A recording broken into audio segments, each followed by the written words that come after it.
Welcome, my stars. Welcome to Artjam. My name is BSTARJAM, and I am the Shoujo Beast. This right here, ladies and gentlemen, is my wall of wonder. I created all these works, beautiful, twinkly, sparkly, all that good shit. Anyway, I wanted to do my first video on how the comic process is created, being a self-proclaimed wonderful shoujo artist.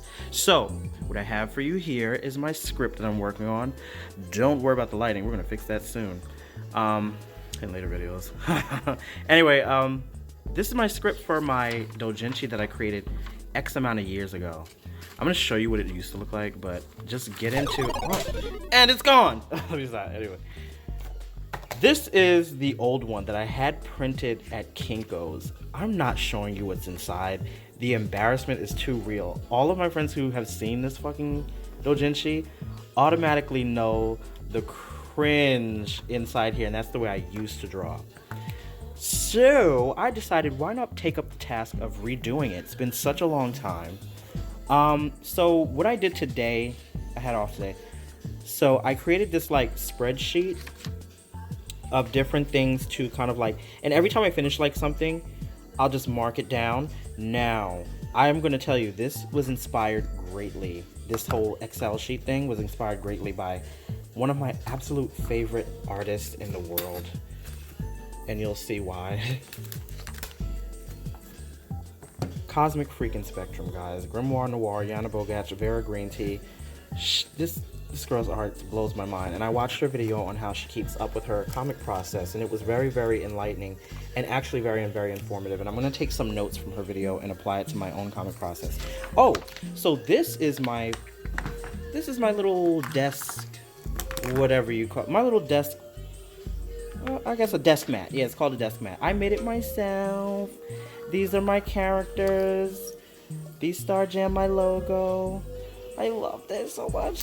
It was not that expensive at all either. What I did was went to Home Depot and I got like this plexiglass plate to put over top of it, because if I'm doing digital art, it's fine.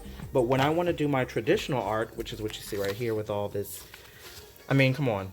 If you're an artist and you don't have one of these test things right here, are you even an artist? But yeah, this is what I do my regular traditional art on. I need a hard surface to, like, you know, paint and marker and do all that stuff. This is my language that I created for the comic book. So what I have right here is the back. This is the back. I don't know, what are you going to call it?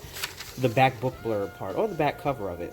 And I did this in Sketchbook Pro. And this, I wanted to do it traditionally, however, I'm seeing some problems, and I'm trying to do an art style.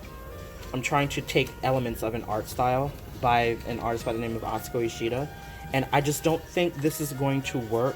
I can put the light down here so you guys can see it.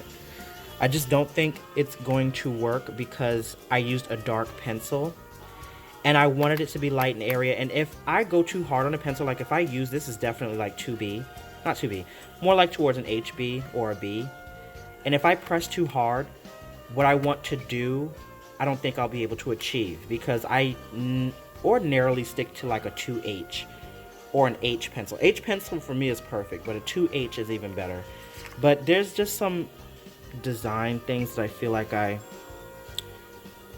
not really too happy with, but you know what? We'll keep going and we'll use it as a sketch illustration for the bonus back. For the bonus material in the back of the book. So yeah, this is my Excel spreadsheet and how I'm going to keep up with my workload. 32. I stopped at 32 pages, even though the book is probably going to be like more like 40 pages, and that'll allow for all of this stuff, bonus sketches, and I just left some blanks right here. So yeah, every time I finish something, I'll just color in with the highlighter all the way over to the appropriate stop, and that's what we're going to do. So yeah, we're working on Kohi ni Niju Nigatsu, which is Coffee in December. This is the stupidest title. I was trying to play on kind of like Japanese manga artists. Hate to say it, but bad way of translating English. So I was trying to like do that, and I actually thought that's like, when I was younger, I did this when I was in high school. I actually thought that's what sold, you know, like the weird wording put together because it would resonate with like Japanese readers and stuff like that. But I was like, no, when we redo this, we're going to do it the right way. We're going to put all the right language in it. Anyway, so I redid the chapters. This is not in it. It's no longer going to be a Christmas oriented book. but I redid the chapters. First Met is First Meeting. Strawberry X is the same. Swim Vacation is now Swim Day. Hooker, Line, and Sinker, no, I put Hook, Line, and Sinker. Breakup is the same. And School Love X, which is this abominable mini comic in the back. Oh, you guys don't even want to start with it. But yeah, so let me get that paper really quickly. Look up there while I get my paper. All right, so here is my... I've done these pages in... There's an app for Android, and I assume it would be on iPad Pro at the App Store. It's called Manga Name, and I think it's sponsored by the same people who do like the Shonen Jump app to create comics and stuff like that. So all you do is sketch in this app. It's very, very basic, and I like the tools because they work for my benefit. What I did is I printed it out, one black and white, one in color, because my printer was acting stupid. So I printed it out like a multitude of times. And then I printed out the first test page of the manga. So that's all you guys get. Is a sneak peek of what the quality of this will be. If you don't already know me as an artist, 1 second. I will show you in my journal. This is my sticker, by the way. If you want to buy one, contact me. I will show you exactly who my inspirations are and why I love to draw so heavy toned like this. Well, I love the style because it gives you, it's a lot of meat and potatoes in a drawing, and I feel like it riches the scenes. Like it gives the scene that rich quality. This is I'm Gonna Be an Angel, Tenchi ni Narumon. If you've seen the anime, I bet you, I'm pretty sure you've never knew that it had a manga too. I am one of the final owners of the 2-volume manga. And I love this art style so much. First of all, I went crazy over the anime as a kid when I was like this young punk. Me and my cousins running around, going to FYE or for your entertainment, Suncoast movie store, buying up all the anime at full MSRP. But yeah, I'm one of the final owners of these last 2 volumes, and I'm gonna tell you guys, it's glorious. I'm so glad I own this. We're probably going to have to come back with a part 2 because my phone is running out of storage for this video. But yeah, I want to show you guys some more of my inspirations. I'm also one of the last holders of Rio Ramia's Runarium book. And if you've never seen Rio Ramia, love her work. Now, she is primarily an ero mangaka, which is an erotic artist, but I don't care about those things. Like, to me, if the style resonates with me, I'm all eyes, like seriously. She has this beautiful kind of clouded, I don't know, overlay. She has this beautiful overlay on the first page, and her art is just divine. I love it. And I know it's super, super like Mineko Okami Dragon Knights-esque, but I love shit like this. I tend to go for artists with a really, really dramatic point of view. Aoi Nanase, one of the very first illustrators to sell that Blue Angel pick. I love her art. But yeah, that's her. Of course, I mentioned Milk of Melancholy by the great Yana Bogach, aka Cosmic Spectrum. You guys may not know who this is, but I'm pretty sure you've seen this horrible anime. But nonetheless, I love the character designs. It's like, you guys can understand. Being a shoujo artist, I love that dramatic flair. If you have a dramatic flair or style, most likely you're my favorite. Like, I love this so much. And I don't know if many people know about this anime, but it is one of my faves. Sorry, finger in the camera, that's a no-no. This is Atsuko Nakajima. Atsuko Nakajima has done so many. Trinity Blood, Ranma 1/2. What else? Code Geass. I think, did she do Code Geass? I think she did. I'm not sure. Haunted Junction, Don't Leave Me Alone, Daisy, and of course this book, Jewel Bim Hunter Line. I love this art style for this. Well, I love her art style.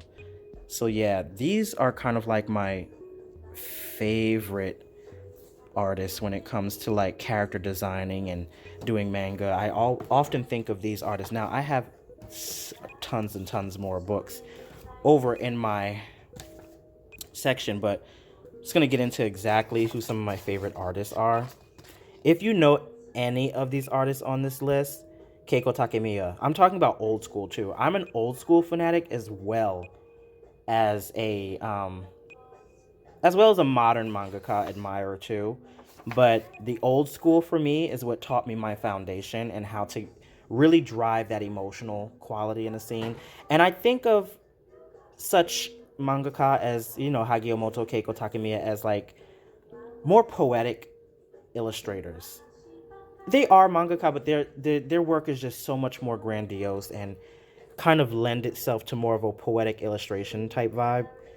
So yeah, Miyako Maki, Hideo Azuma, he actually died, I think, of alcoholism. He was a prolific mangaka, though, up until the day that he died. He was great, and he did a very good book on his life. I believe it was influenced by his life. I don't know if it was directly about his life. Machiko Satonaka, which, if anybody has seen Manben, I believe that Atelier, it's on YouTube. I would have to link the video in the description, but Atelier, Shoujo Atelier or whatever, is one of those shows that went inside the homes of mangaka, all shoujo mangaka, inside their homes and recorded their process. And anybody who knows manga knows that their workspace is very sacred and most of them do not like to be bothered. So yeah, I feel like that's one of the first editions of Naoki Urasawa's Manben show now. I think they did it first. Yoshiko Nishitani. And now on the more modern end, of course, Clamp. Clamp is don't even get me started. Tamayo Akiyama, which used to be a part of Clamp. Ken Akamatsu, come on. Noritaka Suzuki. Shin Ogino, he actually did the Mega Man ZX comic, I believe it was. But yeah. Rumiko Takahashi, Hideo Azuma again. Atsuko Nakajima, yeah. Sakatsuko Tobuki, he actually did this, which you probably know. Pretty sure nobody has seen this in hand before. Akihabara Denogumi. I love his art. Oh my gosh. It's just so dramatic and bold and crisp. The thing is, if it's not bold and crisp, I want it to be dramatic and very kind of oh, that was so bad. I want it to be very dramatic and very illustration-esque. But yeah. So, I'm going to cut this video off now because I've been rambling far too long. And what we're going to do when we come back... Sorry, guys. What we're going to do when we come back is I'm going to show you exactly how... I'm going to show you exactly how... Now you know how to get in my thing. But yeah, I'm going to show you exactly how I draw my comic. Well, not draw my comic, but how I do the layouts. And this is that app Manga Name I was telling you about. I should not be getting this detailed with these works. Discover a better drawing experience in... Sorry, but the free app life, bitch. But yeah, this is all of the pages that I've done for the layout so far. They should not be this detailed, but for me, I go with the kind of philosophy of the page being 50% done. I can transition to the final artwork of it much easier. So we're gonna pick up off on Swim Day. And Swim Day, as you see, in the old, much horrible manga is chapter 3. And on here, we did the Swim Day illustration, so now I can color that all across. Except for when it comes to the lettering and the print, I always do a print test quality, kind of like I did the first page. So yeah, when we come back, what I'm going to do is we're gonna draw a couple pages, and I'll just show you how I work out the script from the old into the new. Peace.